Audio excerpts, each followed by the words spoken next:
Among my most satisfying moments as a business leader, business owner, is when I see my team really humming along and operating the way I want them to, the way the business needs them to, where their decisions are in line with what they should be, their judgment calls, their behavior, just how they run is how the business needs and how we're all looking for. It creates consistency, it creates reliability, it creates high performance. It's really exciting. It's the culture of the business, and the culture is right. Now, there's a saying in this. It's, what is it? Culture by design or culture by default? You're going to have a culture in your business. It's up to you. Just allow one to develop however it develops, or select and make sure you build the culture that is right for your business. And that's what I'm going to talk about today. Just a couple of points. It's not complicated. It's just not often done very well. Anyway, step one is actually to work out what is the culture we need for our business. And my recommendation there is to engage your team with it. You in the end have the veto. You in the end can choose whatever you like. But if you've got the team really inputting to it, participating in that process, if you've got a team of 10, get around a table for a couple of hours and just talk about it. If you've got a much bigger team, spread out, get people to vote on possible words to use, possible key elements of your culture. Get the culture defined. Get it defined as well in a way which is easy to observe in someone. When we talk about culture, a lot of businesses use values, and that's fine. I'm not against that.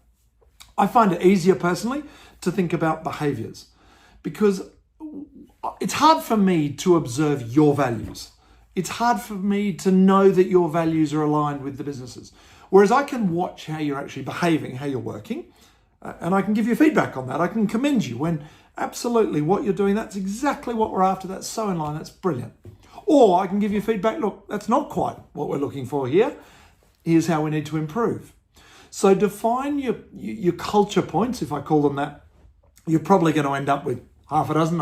Some businesses have just 3 or 4. Some have up to 8 or 9. Occasionally you see bigger numbers than that. I wouldn't go there, but let's say you've got half a dozen or so. And for each of them, you might have a sentence or two. And I'll give you an example of that sentence because something like, you get some really common culture points in lots of businesses. Things like most businesses want some element of accountability or ownership. They maybe want something like integrity. You see a lot. Now, integrity is a funny one. We all know that sounds like a good thing, but what exactly does that look like? How do I know when you're aligned with that? So I know for us in our business, coaching company, we had integrity as one of our points of culture. And we included a sentence in there that went to the effect of, we'll do what's right for the customer, regardless of the cost to us. That's a particular form of integrity that was relevant to our business. Now, there are other forms of integrity. If you're going to use integrity, just define for what it means to you. So yes, there are those common points of culture that a lot of businesses have. There are also those that will really reflect your business and your plans for it. Again, our business, we had something like learning. We're a coaching company. So learning is just a core element of our business. Fun is a common one in quite a few companies. Think of a company like Disney. They had things like innovation, optimism. They were looking to grow. They were looking to, in a sense, dominate various aspects of industry. They wanted to be among the leading producers and providers of entertainment and information. So they're always looking for new things.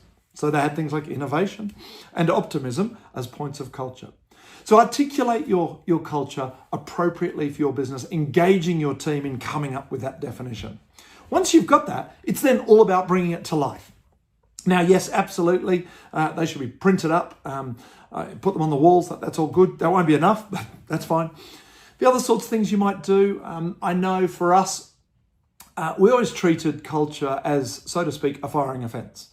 Just like your numbers. If you continually worked in a way that was inconsistent with our culture, we give you feedback, we support you, try and help you, but in the end, if you kept at it, you'd be fired. And so twice in my career, I've had to fire very high performers for being culturally misaligned, repeatedly.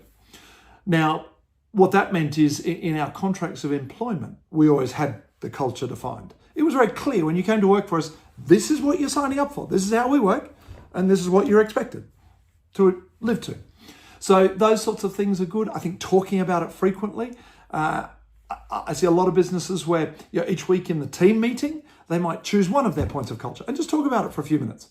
Why is this one important? What does it look like? What's a good example? How are we going on this? How can we do better on this? Just talk about it. Keep it front of mind so it becomes a habit.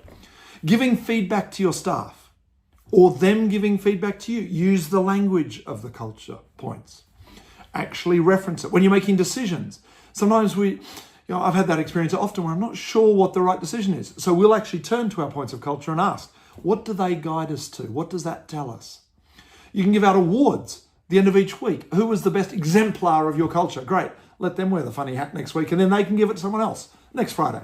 Or annual awards. You can really make something of this. One of my clients, he's got staff all over the country. So he wrote a book about their culture. It was great. And every staff member, when they join, they get the book, they read it. Just bring it to life. Talk about it a lot. That's the key.